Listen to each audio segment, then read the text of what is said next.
नमस्कार दर्शक बंधु आसतु जानिबा आमर गछलता और तार औषधीय गुण विषय रे अदार विशेष गुण। सकाळे खाली पेटरे अदा रस 1 चामच महू 1 चामच सेवन कले शिर रे पानी जमे नाही। एबे आसतु जानिबा नंबर 2 पुराना ठंडा रोगर उपशम मिलता है। नंबर 3 खाई सारिबा परे अदा खंडे चोबाइले हजम और कोष्ठकाठिन्य दूर होता है।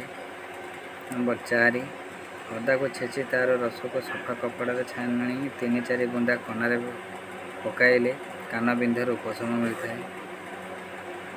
एबे आसतु जानिबा अँलार विशेष गुण विषय रे। नंबर 1 मुंडर बाल झड़ुले अँला रस आखु रस किंबा गुड़ मिसाई सेवन कले ताहा बाल झड़िबा कम करता है। नंबर 2 काश होते अँला चूर्ण सह गाई घी मिसाई सेवन कले उपकार मिलता है। एबे आसतु जानिबा तुलसी पत्रर महत्व गुण विषय रे।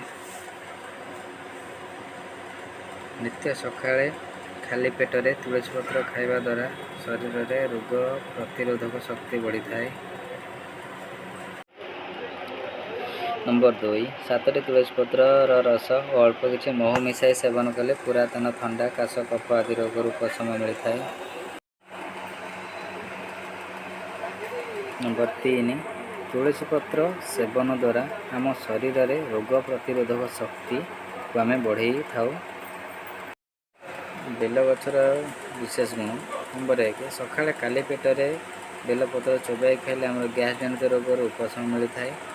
नंबर 2 कंचा बेल को खरार सुखाई तार एक पाउडर प्रस्तुत कर रखु। सकाळे खाली पेटरे 1 चामच बेल गुंड पाटी पकाई 1 ग्लास पानी पीवा द्वारा आमर पेट जनित समस्या दूर होता है। नंबर 3 कंचा बेल को निआरे पोड़ी रखिए। सकाळ खाली पेटरे पोड़ा बेल को 1 ग्लास पानी रे गोलाई पीवा द्वारा पेट रोग आरोग्य मिलता है। एबे आसतु जानिबा लिंब गछर उपकारिता विषय रे। लिंब गछर छेली किंबा लिंब पत्र को पानी रे फुटाई उक्त पानी रे गाधेबा द्वारा चर्मजनित समस्या दूर होता है।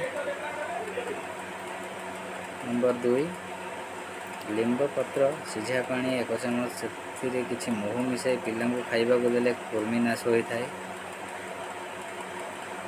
नंबर 3 नित्य 7टी लिंब पत्र खाइबा द्वारा चर्मजनित समस्या दूर करने संगे संगे आम रक्त को परिष्कार करें। तो ये उपकारिता वीडियो देखिए चैनल टी को सब्सक्राइब करूँ, लाइक करूँ, शेयर करूँ। तो पुणी देखा आगामी नुआ वीडियो रे। पर्यंत रही नमस्कार, जय जगन्नाथ।